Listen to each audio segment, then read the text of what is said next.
하나님 말씀 봅니다. 로마서 12장 2절 한 절 보겠습니다. 로마서 12장 2절 같이 한번 읽겠습니다.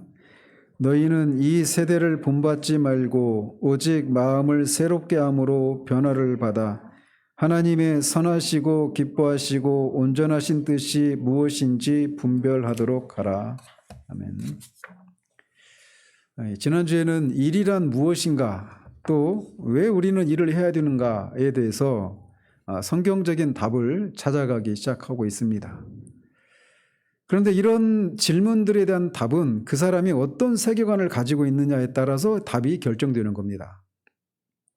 그런데 이 세계관이라고 하는 것은 세상을 바라보는 관점 또는 세상을 바라보는 안경과 같은 것이다, 이렇게 말씀을 드릴 수 있는데, 우리가 인간이 사회적인 그런 존재이기 때문에 이런 세상을 바라보는 관점을 우리가 관계를 하고 있는 이 문화 속에서 그런 세상을 바라보는 관점을 가지게 된다는 거죠. 그런데 우리가 그리스도인이 되고 나면 회개를 하고 예수 그리스도를 믿어서 그리스도인이 되는데, 회개한다라고 할 때 그 회개의 의미는 생각을 고쳐먹는다, 바꾼다, 이런 의미가 있다고 말씀을 드렸어요. 그래서 세상을 바라보는 방식을 문화를 통해서 세상을 바라보는 방식이 아니라 성경을 통해서 세상을 바라보는 그런 시각을 우리가 가질 수 있어야 되는 거예요. 그래서 먼저는 이 성경적인 세계관을 우리가 가져야 되는데, 이 세상에는 성경적인 세계관 이외에도 다양한 종류의 세계관이 있습니다. 근데 세상에 존재하는 이런 다양한 종류의 세계관을 크게 성경적인 세계관과 대조해서 크게 주도적인 두 가지 세계관이 있다고 말씀을 드렸어요. 세상적인 세계관 중에. 그래서 첫 번째로 세속주의적인 세계관, 즉 물질주의적인 세계관이 있다고 말씀을 드렸습니다. 그래서 이 세상은 온통 물질 그 자체가 실체라는 거예요. 영적인 것이라고 하는 것은 없고, 인간이라고 하는 것도 그동안 진화된 그런 동물이기 때문에 인간 본연의 어떤 삶의 목적이나 이런 것도 없다라는 거죠. 그렇기 때문에 그런 인간이 하는 일, 이 자체에는 아무런 의미가 없는 거예요. 일이 어떤 의미가 있느냐, 그런 세계관 속에서 일은 많은 것들을 향유할 수 있는, 많은 것들을 소비할 수 있는 물질을 얻는 그런 수단에 불과하다라고 하는 말씀을 드렸습니다. 자, 오늘은 이 세상적인 그런 세계관 중에 또 다른 잘못된 세계관 중에 하나가 뭐냐면 애니미즘이라고 하는 세계관이 있습니다. 그래서 세속주의가 주로 서구 사회를 지배하는 그런 세계관이라면, 애니미즘은 개발도상국 사람들의 삶의 중심축을 이루는 그런 세계관이다라고 저자는 말을 합니다. 애니미즘이 뭐냐면 모든 만물에는, 그러니까 뭐 생명이 있는 물체든 생명이 없는 물체든 그 모든 만물에는 영혼이 깃들어 있다라고 하는 사상입니다. 이를테면 뭐 어디 팔공산인가 거기 가면 무슨 막 큰 바위가 있는데 그 바위에 코를 맞으면 뭐 자식을 얻는다든지 막 이런 거 있잖아요. 그러니까 모든 뭐 바위든 산이 뭐 나무든 모든 만물에는 다 영혼이 깃들어 있다라고 하는 사상이에요. 이게 애니미즘인데, 이 안에는 이제 또 세부적으로 뭐 이 정령주의 또는 뭐 샤머니즘 이런 것도 다 거기에 포함되는 거겠죠. 그래서 우리 이제 특히 우리 한국 기독교도 제가 누차 말씀드리지 않았습니까? 한국 기독교가 샤머니즘적인 그런 영향이 굉장히 강합니다. 이 기독교 신앙 안에. 우리도 모르게 그런 것들이 너무 자연스럽게 몸에 배있기 때문에 이게 성경적으로 옳은지 아닌지를 모른 채 그냥 교회가 행하고 있는 것들이 굉장히 많아요. 아마 이런 것들을 우리가 구체적으로 살펴가기 이제 나중에 이제 여기 이 시리즈는 말고 따로 이제 할 겁니다. 아마 그때 제가 굉장히 욕을 먹을 수도 있어요. 다른 그런 교회나 이런 것들에 비해서. 굉장히 많은 부분들이 이렇게 녹아 있습니다. 근데 어쨌든 이것도 이제 애니미즘의 한 축이에요. 샤머니즘이라고 하는 이런 것도. 근데 어쨌든 이런 애니미즘, 모든 만물에는 영혼이 깃들어 있다라고 하는 이런 신념 체계에 따르면 어떤 세계관을 가지게 되느냐면 운명론적인 세계관을 가지게 됩니다. 이 과정을 설명하려면 또 다른 시간들이 필요하니까 그냥 결론적으로만 말씀을 드리면 그렇다라는 거죠. 그래서 모든 일을 피할 수도 없고 바꿀 수도 없는 그런 것으로 인식하는, 그냥 지극히 운명론적인 세계관을 가지게 되는 거예요. 따라서 그런 세계관 속에서는 인생의 의미나 목적이 있겠습니까? 거기는 없습니다. 그리고 그게 개인에게뿐만 아니라 그게 개인들의 그런 그 집합체인 나라 전체도 그렇게 되는 거예요. 그래서 그런 세계관을 가지게 되면 도덕적으로나 영적으로 이런 물질적으로도 다 빈궁한 상태에 빠져들게 되는 거예요. 그러니까 한국 기독교가 어떤 도덕 그런 체계가 굉장히 약하잖아요. 어떤 잘못을 해도 다 하나님의 은혜로 넘어가고 이런 것들이 굉장히 강하잖아요. 근데 기독교 신앙 자체가 그게 아니잖아요. 기독교 신앙의 중심에 뭐가 있습니까? 그리스도의 십자가 사건이잖아요. 십자가는 하나님이 공의로운 분이시면서 동시에 사랑의 하나님이시라고 하는 것을 동시에 드러내는 사건이란 말이에요.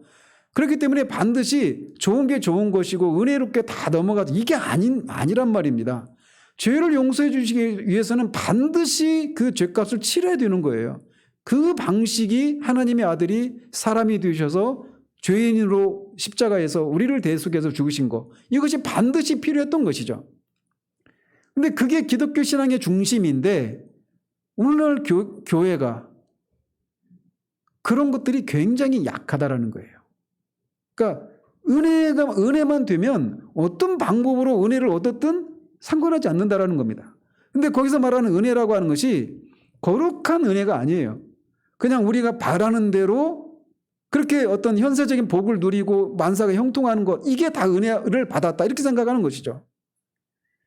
근데 이런 것들이 뿌리에 들어가 보면 이런 샤머니즘적인 요소가 자리하고 있다는 거예요. 뿌리에. 그래서 이런 것들을 우리가 살펴봐야 돼요. 따로 떼서. 근데 어쨌든 이 애니미즘적인 세계관에 의하면 도덕적으로나 영적으로 또는 물질적으로 빈궁한 상태에 필연적으로 빠져들 수밖에 없습니다. 그래서 주로 이런 것들이 그러니까 결국은 세속주의 세계관과 같죠, 결론은. 그죠? 세속주의 세계관은 일이라고 하는 개념이 많은 것들을 소유할 수 있는, 그런 것들을 내가 누릴 수 있는 돈을 버는 거, 이것이 물질주의 세계관이 갖고 있는 일에 대한 개념이란 말이에요. 그런데 그것이 물질적으로는 풍요함을 누리지만 영적으로는 빈궁한 대로 간단 말이죠. 원래 그 인간의 창조 목적에서 벗어나면 다 영적으로 빈궁한 상태로 떨어질 수밖에 없는 거예요. 그래서 가는 길은 다르지만 애니미즘이라고 하는 세계관과 물질주의적인 세계관이 가는 길은 다르지만 종착역은 똑같아요. 도덕적으로 영적으로 공궁한 상태에 빠진다라고 하는 결론에 있어서는 똑같다라는 거죠. 그런데 그것이 드러나는 양태는 달라요. 그래서 실제로 한번 여러분들이 보십시오. 그러니까 뭐 개발도상국이나 동남아나 그 서아프리카, 그러니까 아프리카나 이런 데 보면 못 사는 나라, 쉽게 말해서 못 사는 나라들의 그 사람들을 보십시오. 우리도 그랬죠. 우리도 60년대, 70년대 이때까지만 해도 진짜 막 몇 시간씩 일을 했잖아요. 그리고 그렇게 일을 해도 거기에 합당한 그런 보상을 받지 못했었어요. 그러니까 우리나라의 그런 급여 체계가 급격히 바뀌기 시작한 게 87년도 이 헌법이 바뀐 후에 그때 이후입니다. 막 정치사까지 얘기하면 또 제가 또 다른 데 빠지니까 어쨌든 우리나라도 그랬어요. 그래서 이 가난한 나라의 사람들이 갖고 있는 이 사람들의 그 일반적인 모습이 뭐냐면 아무리 일을 해도 그 가난에서 벗어날 수가 없는 그런 시스템 아래 놓여 있다는 겁니다. 그래서 공공기관에 취업을 해도 젊은이들이 가지고 있는 그런 재능을 마음껏 발휘를 하지 못하는 거예요. 우리나라에 들어오는 그런 방글라데시나 스리랑카나 이런 동남아 국가에서 들어오는 사람들의 그 학력 수준을 보면 여러분들이 깜짝 놀라실 겁니다. 그 나라에서 굉장히 그런 어떤 그런 대학 이상의 졸업자들이 의사나 이런 사람들도 들어와요. 우리나라의 3D 업종에 종사하기 위해서 말이죠. 그러니까 그 사회가 그런 구조란 말이에요. 근데 그런 사회에서 그들이 가지고 있는 일에 대한 관념이 무엇인가, 그리고 일에 대해서 어떤 개념, 어떤 생각을 가지고 있는가가 그 세상을 바라보는 이 세계관, 이것에 의해서 결정된단 말이에요. 그래서 나타나는 현상의 이면에 있는 그 근본적인 그 세상이 그렇게 돌아갈 수밖에 만드는 그런 세계관이 어떤 것인가를 알아보는 과정이 있는 거예요, 우리가. 그래서 그러다 보니까 그렇게 가난하고 빈궁한 그런 나라들의 일상은 뇌물이 많습니다. 그죠? 뇌물이 많아요. 우리도 그랬잖아요. 지금도 없는 건 아니죠. 지금도 여전히 있지만 옛날에 비하면 진짜 많이 나아졌습니다.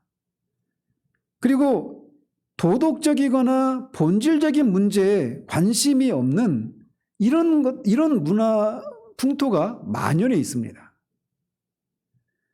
그런 문화 이면에는 뭐가 있느냐면 영이 자연을 움직인다라고 믿는 그런 이 애니미즘적인 그런 신념 체계가 자리하고 있다는 거예요.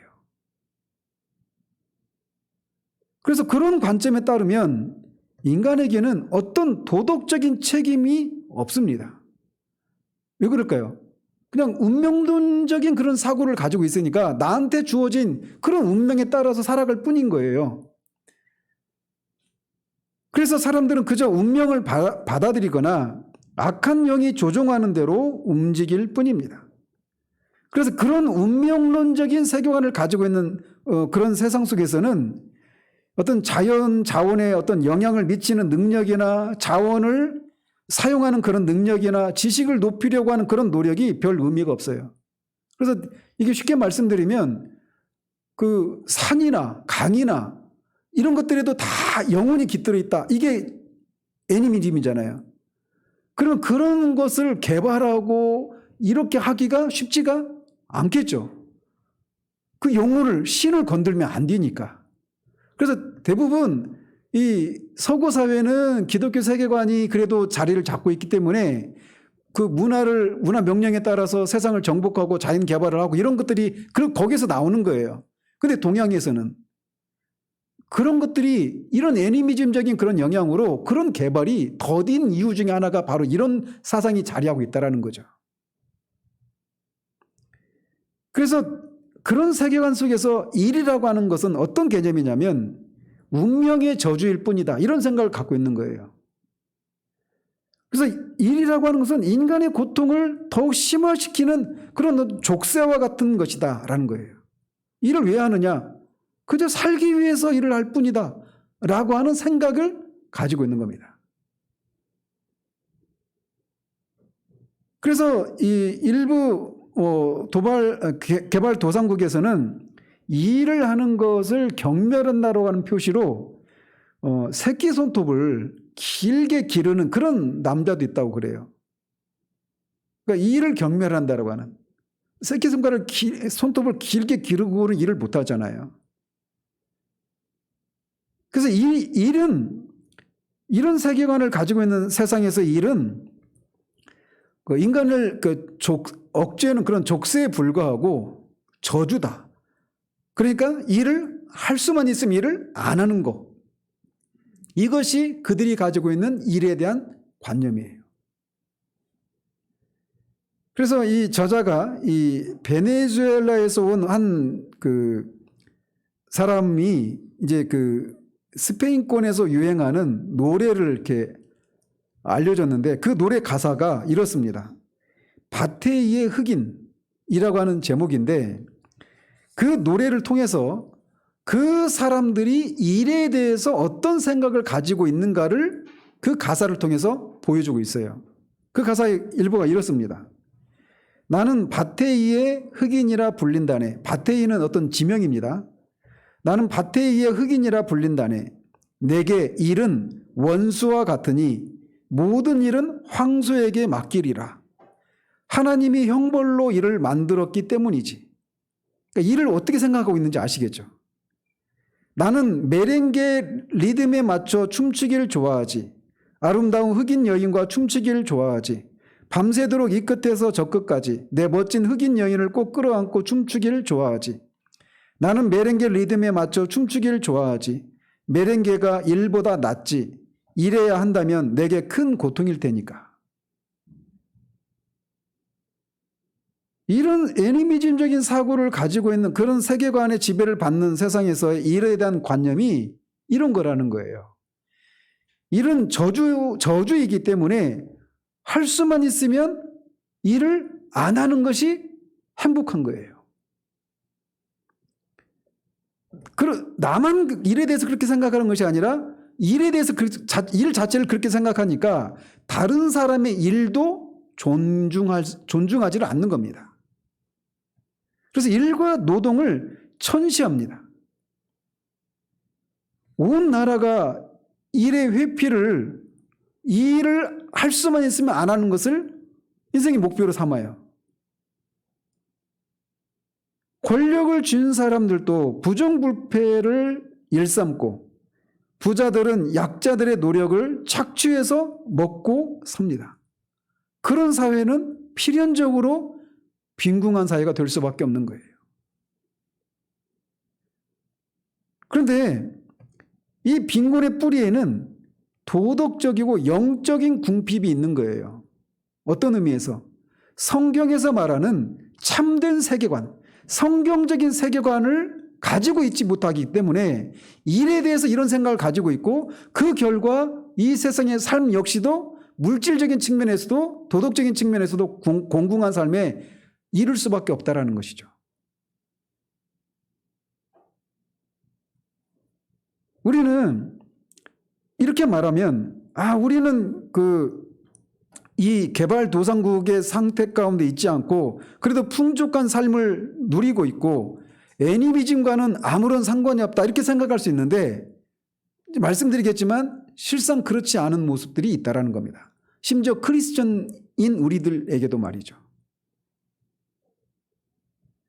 우리나라도 개발도상국은 아니지만 오늘날 사람들의 가장 큰 꿈이 뭔지 아십니까? 네? 건물주가 되는 거예요. 조물주 위에 건물주 이런 얘기를 하잖아요. 그 생각이 뿌리에 뭐가 들어있습니까? 일에 대해서 어떤 생각을 갖고 있는 거예요? 할 수만 있으면 일을 안 하고 싶어 하는 거예요. 그럼 일에 대해서 왜 그런 생각을 갖느냐? 이들과 다르지 않다라는 겁니다. 일이라고 하는 것을 어떤 저주와 같은 것으로 여기는 거예요. 족쇄와 같은 것이라고 여기는 거예요. 이 일이라고 하는 개념을 우리가 단지 어떤 직업, 직장 이런 개념으로만 생각하시면 안 돼요. 그걸 포함해서 모든 일을 가리키는 겁니다. 실상 그래서 이런 것이 문화적으로는 이 개발도상국의 그런 사람들과 다른 모습으로 나타나지만 우리나라도 그렇고 이 선진국가나 서구국가에서도 일에 대해서 이 밭의 흑인과 같은 그런 노래에서 연상되는 그런 모습은 아니더라도 다른 양태로 나타나고 있는 거예요. 일에 대해서 그렇게 저주와 이런 족쇄와 같은 이런 개념으로 생각하는 이런 것이 다른 문화의 형태로 나타납니다. 여러분 혹시 TGIF라고 하는 그 패밀리 레스토랑 아시죠? 그게 원래 Thanks God It's Friday예요. 그죠? 그래서 하나님 감사합니다. 금요일입니다. 이거예요. 그래서 TGIF라는 그런 패밀리 레스토랑도 있지만 그 말이 함의하고 있는 게 뭘 말하는지를 아시겠죠? 그러니까 일주일 동안 이 월요일부터 금요일까지 직장에서 계속 내 자유를 속박당한 채 그렇게 일을 하고 있다가 드디어 거기서 벗어나서 금요일이 됐다라는 것이죠. 우리나라에서는 신조어가 있죠. 금요일날 어떤 금요일이라고 그래요? 불타는 금요일이라고 하잖아요. 불금이라고 하는 용어가 생겨났잖아요. 그 용어 하나에도 다 하이데거가 말하고 있는 것처럼 언어는 사상의 집이라고 얘기를 하잖아요. 그래서 말 속에는 단어 속에는 어떤 사상이 들어가 있는 거예요. 그러니까 불금이라고 하는 용어 속에도 막 그렇게 불태우다 금요일 날은 불태우면서 놀아야 된다 이런 개념도 있는데 그 생각이 뿌리를 더 한 걸음 더 들어가 보면 일에 대해서 어떤 생각을 가지고 있는지 금요일이 전까지 월요일부터 그 금요일 저녁 그 일을 할 때까지 직장에서 머물러 있는 그 시간들에 대해서 어떤 생각을 가지고 있는가를 그런 용어를 통해서 말을 해주고 있다는 것이죠. 그래서 우리가 그 서구 사회에서는 세속주의적인 물질주의적인 세계관을 가지고 있고 개발도상국에서는 애니미즘적인 그런 생각을 가지고 있다. 이렇게 그 이분법적으로 나누고 있지만 실상은 섞여 있는 거예요. 그런 용어, 그런 개념들이.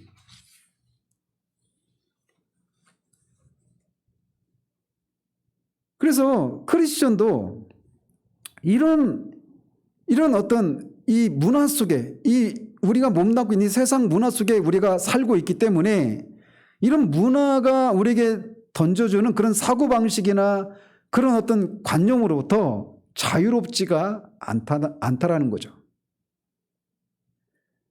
그래서 자기중심적이고 물질주의적인 일숭배 문화, 이거는 어떤 세계관에서 나타나는 양상입니까? 세속주의적인 세계관에서 나타나는 양상이에요. 그런 것과 줄다리기를 하고 하면서 기독교 신앙이 말하는 일의 신성함과 우리가 늘상 있게 경험하는 일이 주는 어떤 지리멸렬함, 어떤 재미가 없고 거기서 빨리 벗어나고 싶은 이런 것들 사이에서 양쪽에서 막 줄다리 당기고 있는 그 사이에서 막 줄다리 하고 있는 듯한 그런 양상을 띠고 있다는 것이죠. 크리스천도. 그래서 머리로는 아니라고 생각하면서도 실제로는 일이 저주인 것처럼 생각하면서 일주일을 보내는 거예요. 여러분이 이번 주도 한번 돌아보십시오. 제가 이 말에서 자유한지 거의 그런 생각들을 가지고 있어요. 일을 즐길 때도 있고 또 심지어 그것을 소명으로 느낄 때도 있죠. 종종. 그런데 그런 시간이 또 오래 지속되다 보면 어느새 우리도 모르게 일이 우리가 일의 노예가 된 것 같이 이 일이라고 하는 것이 우리에게 저주거리이고 재미도 없고 어떤 일이 우리에게 어떤 내가 누구인가를 일깨워준다든지 또는 그것을 통해서 하나님을 섬기고 있다라고 하는 이런 생각을 가지지 못한 채 일이 그렇게 또 우리에게 버거운 곳으로 다가오는 그런 일상을 우리가 살아간단 말이에요.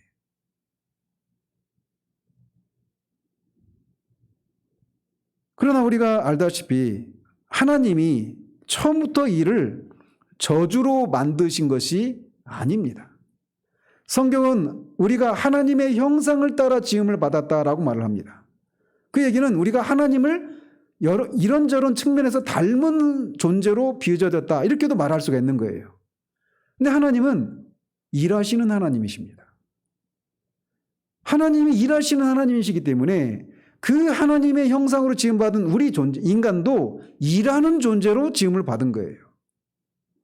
근데 벌써 우리는 일하면 힘들고 고되고 저주 이런 벗어나야 되고 안 해야 되고 이런 생각들을 갖고 있으니까 하나님이 우리를 일하는 존재로 빚으셨다라고 하면 벌써 그 사실이 우리에게 부담으로 다가오는 거예요. 왜? 일에 대한 잘못된 생각을 가지고 있기 때문에 그런 거예요. 그 생각이 뿌리에 들어가 보면 애니미즘적인 그런 생각을 가지고 있든지 아니면 세속주의적인 그런 세계관을 가지고 있어서 일에 대해서 그렇게 잘못된 생각을 가지고 있다는 거죠. 그래서 우리가 먼저는 일에 대해서 그러면 일을 어떻게 바라봐야 하는가 이 답을 찾기 전에 먼저는 그런 것에 벗어나 있는 잘못된 그런 세계관의 그런 것들이 어떤 양상으로 우리 가운데 있는가를 먼저 살펴보는 것이 필요한 거예요.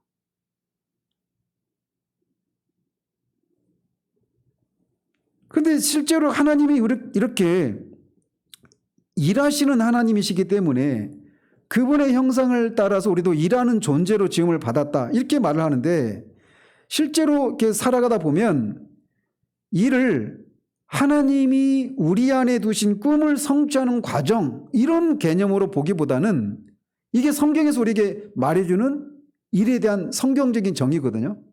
그래서 하나님이 각자에게 다 다른 달란트를 주셨잖아요. 그래서 그 각자가 가지고 있는 그런 달란트를 이 저자는 그거를 이제 하나님이 우리 안에 두신 꿈 이렇게 표현을 했는데 그거를 발현을 해서 창조주 하나님의 어떠하심을 드러내는 것, 이것이 일이 우리에게 주는 의미란 말이에요. 성경적인 의미란 말이죠. 근데 이게 세속주의 세계관에서는 이것이 그냥 하나님과 상관이 없고, 거기는 하나님이 없는 세계니까 이것을 통해서 내가 많은 그런 이 물질을, 요즘은 경제적인 자유, 이런 표현하죠. 제가 잘 알죠. 세상이 돌아가는 얘기를 알아야 되니까. 그러니까 경제적인 자유, 부동산, 비트코인, 주식, 그러니까 그런 것들이, 그러니까 성경, 우리가 신앙 그리스도인이 된다라고 하는 것은 성경적인 세계관으로 정치, 사회, 경제, 문화, 스포츠, 예술, 이 모든 영역들을 일관된 그런 세계관으로 통찰해낼 수 있어야 되고, 그런 통찰력에 따라서 일관된 삶을 살아가야 되는 거예요. 그렇기 때문에 우리가 부딪히고 있는 그 모든 삶의 영역이 다 우리와 관계를 맺고 있잖아요. 근데 그런 것 속에서 우리는 어떻게 살아야 되는가에 대한 성경적인 답을 가지고 살아내야 한다는 것이죠.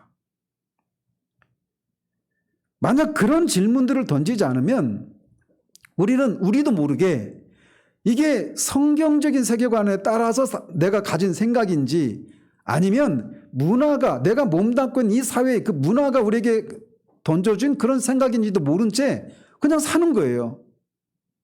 그래서 하나님과 전혀 무관한 삶을 살아내는 겁니다. 그것도 하나님이 은혜를 주셔서 이런저런 성과를 냈다라고 생각하면서 그렇게 살아가는 거예요. 따라서 우리는 항상 질문을 가지고 그 질문에 대한 답을 찾아가는 그런 노력들이 필요하다라는 거죠. 그래서 이를 하나님이 우리 안에 두신 꿈을 성취하는 과정, 이렇게 이해하기보다는 단순히 어떤 생존 수단으로서 이를 생각하는 경우들이 허다해요. 오직 나와 우리 가족의 필요를 채우기 위해서 일을 하는 경우들이 많습니다. 그러니까 일이 그냥 의식주를 우리에게 제공해 주는 것, 이 이외의 것들에 대해서는 그런 것에서 어떤 일이 내가 하고 있는 어떤 가치가 있는가, 이런 것들은 그렇게 마음을 두지 않고 일을 그렇게 해나가는 경우들이 많아요.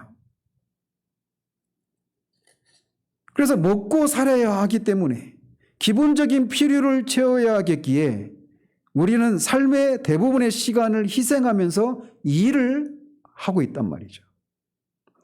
그런데 그 이상으로 나아가지 못합니다. 그런 면에서 한 번밖에 없는 우리의 삶의 대부분이 이 일을 하는 시간들인데, 그 일하는 시간에 대해, 이런 일에 대해서 성경적인 그런 관점을 가지고 있지 못하니까 우리의 삶이 재미가 없는 거예요. 어제도 강 권사님 말씀하신 것처럼 맨날 죽으라고 일만 하다가 인생을 마치는 겁니다. 그래서 일 이외에 다른 어떤 것을 하는 것을 통해서 행복을 찾는다, 이런 생각을 가지면서 그런 것을 할 수 없기 때문에 불행하다, 이런 생각을 하는 거예요. 맨날 일만 하니까. 근데 그 일 자체가 우리가 살아있음을 확인해 주는 것이 될 수도 있고, 내가 정말 누구인가를, 나의 정체성을 확인해 주는 것이기도 하고, 진정한 행복과 진정한 만족을 누릴 수 있는 그런 통로가 될 수 있음에도 불구하고 그렇지 못한 채 이 지긋지긋한 일, 빨리 이거 안 할 수 있는 날이 빨리 왔으면 좋겠다, 이런 생각이 지배적인 채로 일을 한다는 말이죠. 막 답답하죠? 우리가 일에 대해서 거의 대부분 이런 생각들을 갖고 있어요. 일에 대한 관점은 결국은 삶에 대한 관점과 뗄래야 뗄 수가 없습니다. 행복하고 의미 있는 삶에 대한 기대감은 나머지 일하는 시간들인 그 엿새의 삶을, 오늘날은 5일째니까 이 5일의 삶을 배제하고는 결코 충족되지 못해요. 그러니까 5일 일하는 시간에 그 대부분의 삶을 빼고 그 나머지 시간에서 행복을 찾으려고 하는 것이 있을 수가 없다라는 거예요. 그렇잖아요? 이 모든 시간이 다 행복하고 의미 있는 삶과 다 관련이 있는 거예요. 일은 저주가 아니고 또 생계수단에 그치는 것도 아닙니다. 우리 정체성의 중심이자 목적의 근간이다라는 거예요. 이게 성경적인 일에 대한 개념입니다. 그런데 교회 안에 이 세상에서 이렇게 세속주의적인 세계관과 애니미즘적인 세계관이 일을 그렇게 바라보고 있는데 이런 것들이 교회 안에는 어떻게 투영되어 있는가, 어떻게 반영되어 있는가, 이 부분을 오늘 잠시 살피고 다음 주는 좀 더 구체적으로 살피도록 합니다. 그래서 현대의 이 교회는 사람들을 이렇게 필연적으로 빈곤한 상태로 몰아넣는 애니미즘적인 그런 세계관과 물질주의적인 세계관에 도전하는 그런 성경적인 세계관을 세상에 또는 교회에게 제시하기보다는 오히려 뒤로 물러나 있다는 것입니다.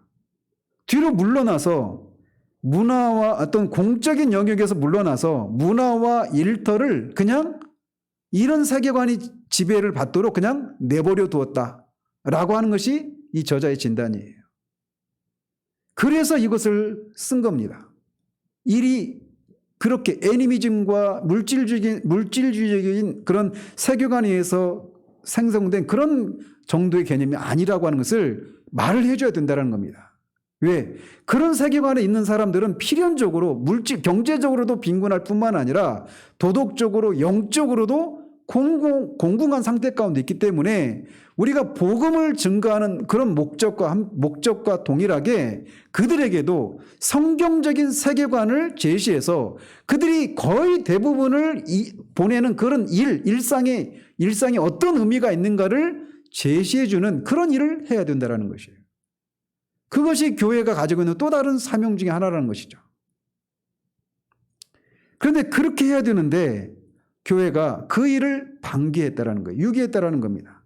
그래서 저자의 판단에 의하면 20세기 초 교회 지도자들은 대부분 성경적인 세계관을 버리고 고대의 이원론적인 세계관을 기독교식으로 변형해서 수용했다라는 겁니다.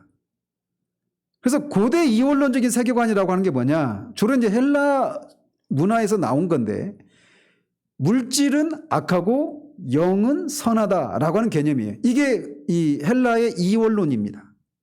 이거를 교회 안으로 들여와서 어떻게 반영을 했을까요?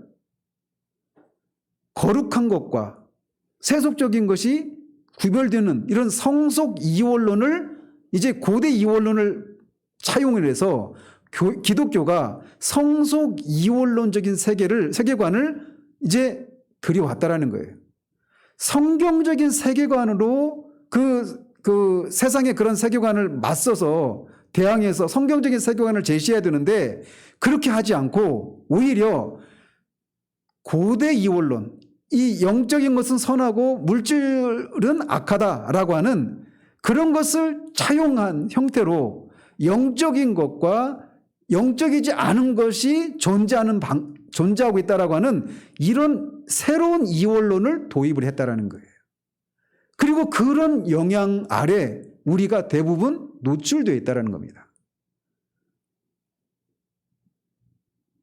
그래서 하늘과 땅을 분리하고 영적인 세계와 물질적인 세계를 구분한 결과 그리스도인의 그 사고방식은 이를 크게 두 가지 관점으로 봅니다.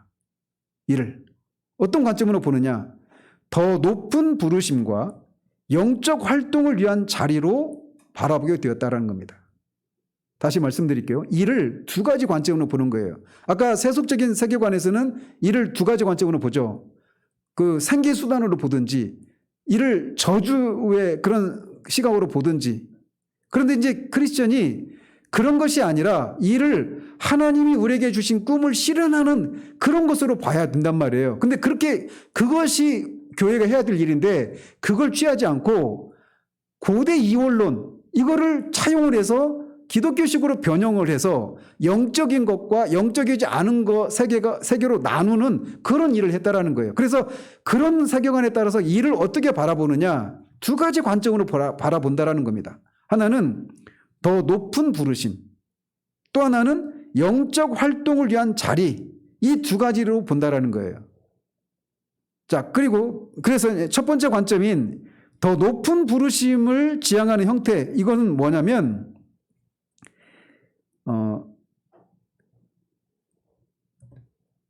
어떤 직업이 가장 영적인 직업이라고 하는 생각을 가지게 될까요? 목사나 선교사나 이런 소위 전임 사역자가 되는 거, 이거를 높은 부르심이라고 하는 거예요. 더 높은 부르심을. 그러니까 일을 그렇게 보는 겁니다. 그러니까 더 높은 부르심을 받은 일이라고 하는 거, 목사나 선교사나 뭐 신학자나 교회 개척자나 부흥 강사나 이런 사람들만 전임 사역자고 그 일만 더 높은 부르심을 받은 일이다, 이런 관점을 갖고 있는 거예요. 그럼 저는 굉장히 상위 클래스에 있는 거죠.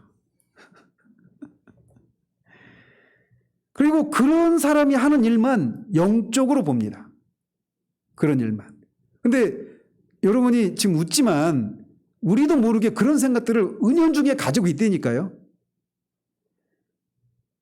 그리고 이제 그보다는 조금 낮은 부르심에 해당되는 직업들은 사회복지, 자선단체 관계자들, 상담가, 이런 사람들은 돕는 직업에 해당되는 사람들입니다. 그래서 비록 전임 사역자만은 못하지만 그래도 사람들이 영적인 일이라고, 그래도 어느 정도는 영적인 일이다라고 인정을 해줘요. 틀리지 않죠. 그렇지만 회계, 목공, 영화 제작, 예술, 농업, 가사, 대부분 우리가 하고 있는 이런 일들은 세속적인 일입니다. 그래서 영적인 더 높은 부르심에 해당되는 일에 비해서 저급한 활동이고 영성이 떨어지는 일이다, 이런 생각을 하는 거예요. 그러니까 그런 일을 하고 있는 동안에는 마음이 어떤 마음일까요? 더 높은 그런 부르심에 해당되는 일을 해야 되는데 그렇지 못하고 이 허드렛 일들, 세속적이고 영적이지도 않은 일, 이런 것들 하고 있으니까 어때요? 그 일에 막 전심전력을 하고 거기서 어떤 일의 가치를 찾고 이러지 못하죠. 어때야 돼요? 일은 빨리 끝내고 더 영적인 일을 하러 가야 돼요. 그죠? 그 때문에 크리스천은 더 영적인 사람이 되도록 그런 저급한 활동을 하고 있는 자리에서 떠나야 합니다. 선교사로 나가지 않고 그리스도인이 되기 전에 했던 세속적인 일을 계속하면서 지역사회에서 일하는 크리스천들이 종종 죄책감을 강요당해요. 물론 여러분들이 지금 그렇다는 건 아니에요. 근데 그런 사람도 있단 말이죠. 근데 신학교에 가보면 죄송한 말씀이지만 저분이 왜 그 목사가 되겠다고 오셨지? 이런 생각을 하는 경우들이 있어요. 근데 그분들 중에 다는 아닌데 그런 분들이 더러 계십니다. 뭐냐면 회심을 하고 나니까 주님의 그 은혜가 감사하고 사랑에 감사해서 주님을 위해서 살아야 되겠다, 이런 생각이 막 충만한 겁니다. 그러니까 주님을 위해서 할 수 있는 가장 최상의 일이 뭐예요? 목사가 되는 거예요. 선교사가 되는 거고 어떤 그런 전임 사역자가 되는 거. 그래서 온 분들이 있어요. 근데 그것만으로 목사의 소명을 확인할 수 있는 건 아니거든요. 근데 그런 생각이 이면에도 이런 생각이 자리하고 있기 때문에 그렇단 말이죠. 자, 이게 더 높은 부르심을 지향하는 더 높은 부르심, 일을 더 높은 부르심과 영적 활동을 위한 자리, 이렇게 두 가지 관점으로 바라본다고 그랬잖아요. 첫 번째 관점인 더 높은 부르심이라고 하는 관점으로 일을 바라보는 방식이 이런 거예요. 더 영적인 일이 있다는 것이죠. 그리고 덜 영적인 것이 있고. 또 다른 관점은 뭐냐면 세속의 일터가 영적 활동을 위한 자리라고 하는 생각을 가지게 된다는 겁니다. 이것도 사람들이 갖고 있는 거예요. 그래서 전임 사역자가 되지 못한다면 일터에서라도 영적 활동을 해야 되는 거예요. 그래서 선교지에 나가는 것이 더 높은 부르심이죠. 근데 거기 나가지 않으면 어떻게 해야 돼요? 난 나가지 않고 일터에 직장에서 일을 하고 있으면 거기에서 뭘 해야 돼요? 거기서 선교하는 거예요. 신호에 조직해서 성경 공부한다든지 기도 모임 한다든지 이런 걸 해야 그나마 내가 더 높은 부르심에 해당되는 일을 하지 않는 데서 오는 그런 죄책감을 어느 정도 달랠 수 있다라는 생각들을 갖고 있는 거예요. 그거라도 해야 크리스천으로서의 그런 정당성을 확보할 수 있다. 이런 생각을 갖고 있는 것이죠. 그래서 그런 사람은 더 높은 차원을 저급한 차원에 전파하는 역할을 담당하고 있는 거예요.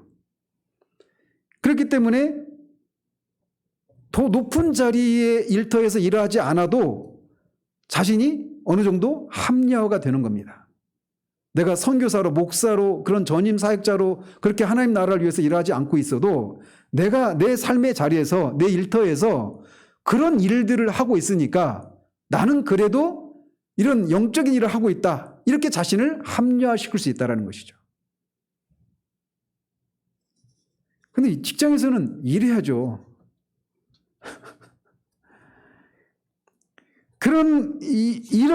이런 논리들이 교회 안에 자리하고 있어요. 그런데 이런 직업의 형태에 따라서도 일을 더 높은 부르심에 해당되는 일이냐 아니면 영적 활동을 위한 자리에 해당되는 일이냐 이렇게 나누는 것처럼 장소와 관련해서도 이런 이원론적인 이 비성경적인 이원론이 자리하고 있습니다. 이를테면 영적인 일과 세속적인 일 이렇게 나누는 것처럼 해외에서 주님을 위해서 일을 하는 것은 더 높은 부르심에 해당되는 것이고 해외가 아니라 국내에서 일을 하는 것은 더 낮은 수준의 영적인 일을 하고 있는 것이다 라고 하는 이런 생각들입니다. 우리 중에도 그런 생각 갖고 있을 수 있어요.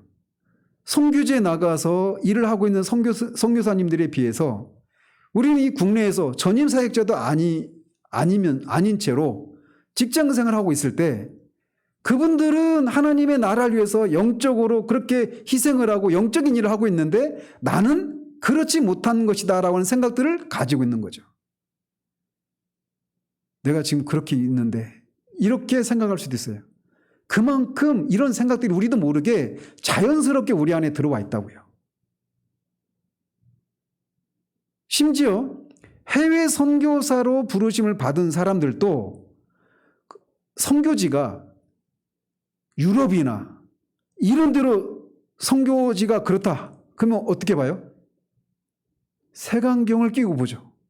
아니 무슨 그 선진국에 유럽에 무슨 선교 활동을 해. 이분이 데로 밀러가 프란시스 셰퍼 목사님 제자라고 그랬잖아요. 셰퍼 목사님이 스위스에서 선교사였거든요. 이제 자기 스승을 변호하기 위한 것도 있는 것 같아요. 근데 실제로 영국의 그 출석률이 1%밖에 안 됩니다. 복음화율이. 그러니까 지금 현재 로이드 존스 목사님이 에베소서 강행가를 강의할 때 그때가 영국의 일주일마다 주일마다 교회 출석하는 인구가 영국 인구의 5%였어요. 그 당시. 지금은 1% 정도 될까 말까 이런 얘기를 해요. 그러니까 거기도 선교주죠 이미.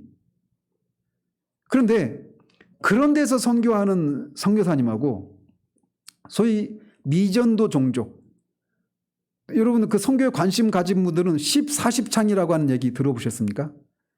북이 그 10도 남이 40도 이 사이에 있는 거기가 대부분 빈곤 국가거든요. 그런 데로 나가는 거의 대부분 미전도 종족이 거기에 살고 있거든요. 그래서 거기에서 사역하시는 분과 다른 해외에서 선교사 활동을 하고 있더라도 어느 지역에서 활동하고 있는지에 따라서 더 영적인 선교사, 덜 영적인 선교사 이런 생각들을 갖고 있단 말이에요.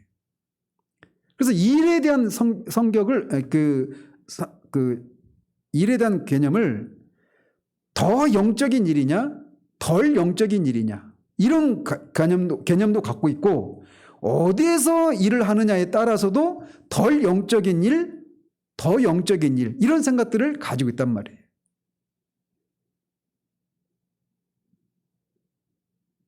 이렇게 비성경적인 세계관을 고스란히 반영한 이런 가르침들 때문에 사람들은 하나님의 목적을 보지 못하고 그 그림자밖에 보지 못하게 되었습니다.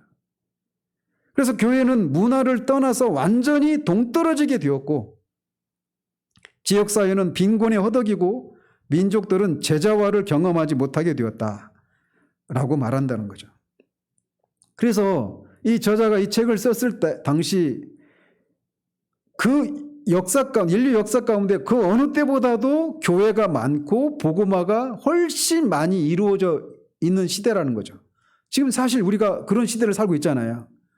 가장 복음화율이 높은 시대예요. 우리나라는 점점 떨어지고 있지만 전 세계적인 그런 그 기독교 역사 전체를 두고 볼 때 말이죠.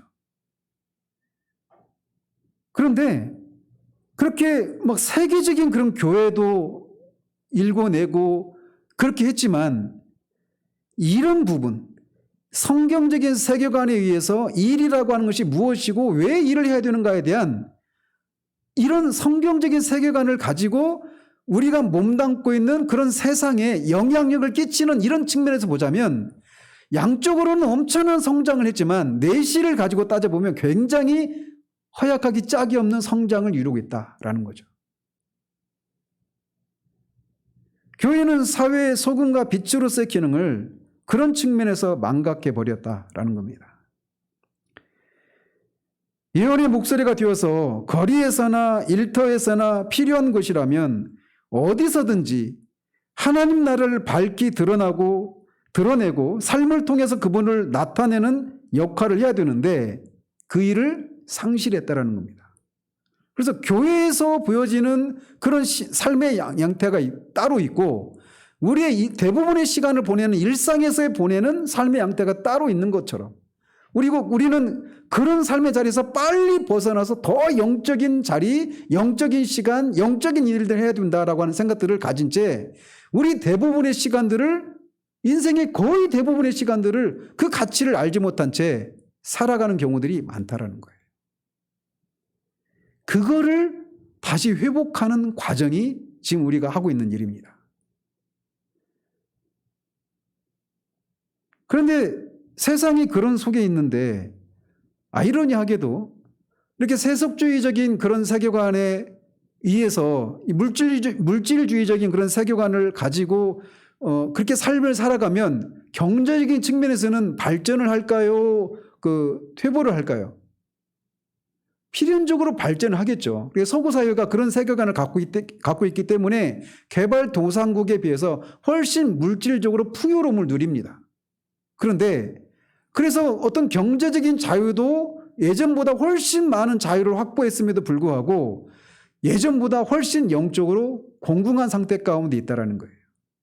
그래서 그렇게 물질주의적인 세계관을 가지고 있는 사람들도 이것이 자신들이 경험하고 있는 이것이 전부가 아닌 뭔가 더 그 근본적이고 더 자신의 영혼을 충족시켜줄 그 무엇이 있지 않을까라고 하는 그런 기다림 가운데 있다라는 거죠. 또 반대 진영에서도 마찬가지예요. 애니미즘적인 그런 세계관을 가지고 있는 사람들 역시도 그런 것을 기대하고 있다는 것입니다. 그래서 진짜 말로만이 아니라 살아있는 그런 모습으로 그 역동적인 그런 교회, 역동적인 그런 기독교를 세상이 고대하고 있다는 거예요.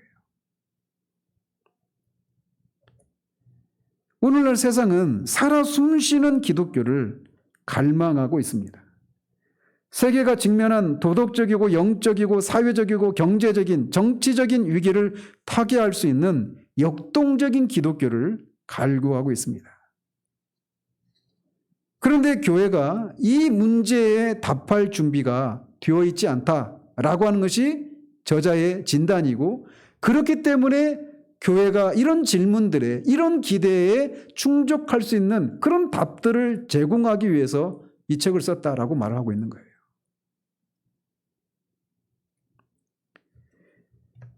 왜 교회가 이런 질문들에 답할 준비가 되어 있지 않은가?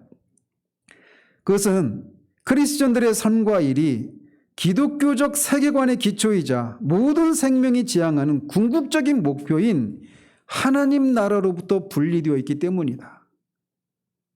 그래서 이 하나님 나라의 세계관, 이거를 교회가 세상에 전해줘야 된다는 거죠. 삶의 모든 영역을 설명하는 거대한 틀, 즉 세계관이죠. 이 삶의 모든 영역을 설명하는 그런 거대한 틀이라고 하는 세계관이 없다면 우리 삶의 목표를 오직 천국에 가는 데만 국한될 수밖에 없는 거예요. 우리는 지금 우리의 삶과 일이 예배를 통해서 하나님과 연결되어 있고, 섬김을 통해서 다른 사람들과 연결되어 있고, 청지기 직분을 통해서 피조물과 연결되어 있음을 일깨워주는 거대한 틀, 즉 성경적인 세계관, 다른 말로 하나님 나라 세계관을 상실했다라는 것이죠. 그래서 우리의 삶과 일은 사명에서 분리되고 말았습니다. 근본적으로 성경적인 세계관을 상실했다라는 거예요. 누가? 교회가. 그러니까 그것을 갈망하고 기대하고 있는 이런 잘못된 세계관의 지배를 받고 있는 세상에게 교회가 답이 되고 있지 못하다는 겁니다. 그러니까 앞에 처음에 들어가는 말에서 필리핀에서 그 어떤 선교사님이 마오쩌둥주의에, 마오주의에 빠져 있었던 청년들에게 왜 기독교나 공산주의에 다른 것처럼 보이는데 왜 공산주의에 그렇게 빠져 들어갔는가, 이런 질문을 던졌을 때 청년이 던진 그 답을 교회가 주지 못하기 때문이다, 이렇게 말을 했잖아요. 그 답을 준비해야 된다는 것입니다. 성경적인 세계관으로 우리가 무장을 해야 된다는 거예요. 그래서 이런 잘못된 이원론적인 사고에 굴복했을 때 우리 삶의 대부분을 차지하는 세속적인 영역은 성경이 증거하는 진리에서 벗어나서 우리를 궁핍하게 만드는 이 시대 문화의 세계관, 즉 물질주의와 애니미즘에 지배당하게 되고 맙니다. 그럼 필연이죠. 진공 상태는 없어요. 영적인 세계에서 진공 상태는 없습니다. 성경적인 세계관이 자리를 차지하고 있느냐, 아니면 세상적인 세계관이 자리를 차지하고 있느냐, 이거예요. 공간은, 그 진공 상태는 없습니다.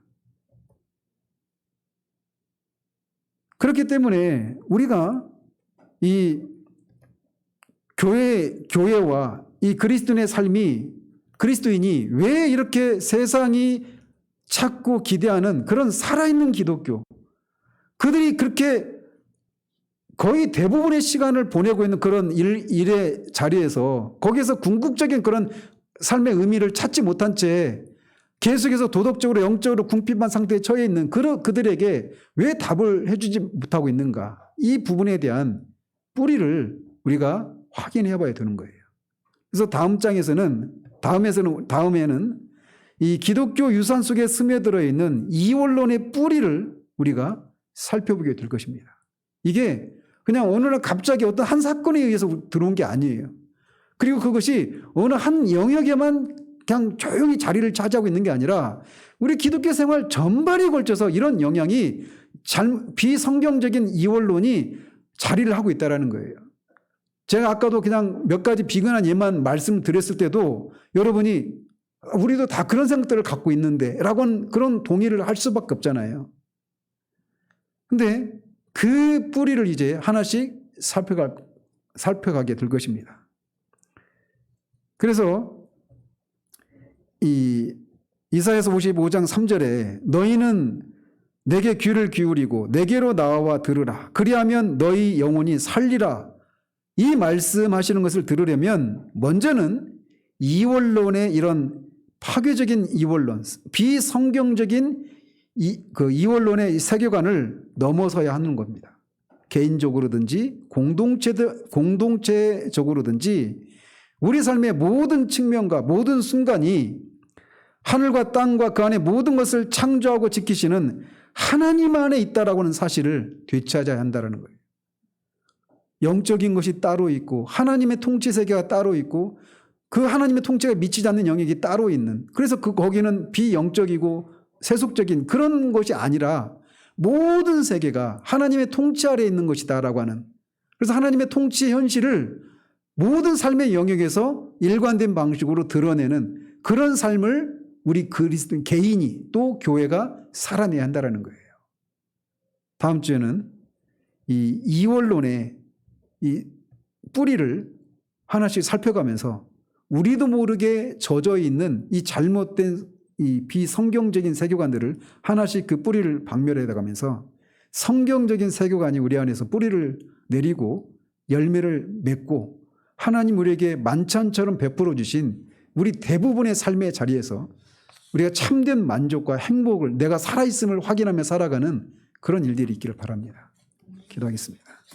하나님 아버지, 지난주에 이어서 잘못된 이 패러다임, 잘못된 세계관의 한 측면인 애니미즘에 대해서 살펴봤습니다. 모든 만물에 영혼이 깃들어 있다라고 하는 이 운명론, 필연적으로 운명론에 빠지게 되는 이 세계관에 따라 일은 저주거리고 이 일은 우리를 얽매이는 옥죄는 그런 족쇄에 불과하다라고 하는 생각을 가져서 일에서 벗어나는 것이 참된 자유를 찾아가는 것이다라고 하는 생각을 가지게 되는데, 이런 것들이 우리 기독교 세계 교회와 무관한 채로 있는 것이 아님을 우리가 이 시간 잠시 살폈습니다. 하나님 우리의 눈을 열어주셔서 우리도 모르게 성경이 아니라 문화가 우리에게 새겨놓은 그런 잘못된 이원론적인 잘못된 이원론의 그 뿌리를 우리가 확인하고 이제 그런 것들을 하나씩 제거하고 우리 삶의 거의 대부분의 시간인 이 일상이 얼마나 가치가 있는지 그것을 실제로 살아내는 것을 통해서 우리가 그 일상에서 벗어나서 찾으려게 된 행복이 바로 그 일상 속에서 이미 숨겨져 있음을 알고 그것을 힘써 누리는 그런 우리들 될 수 있도록 도우시기를 원합니다. 예수 그리스도 이름으로 기도합니다. 아멘.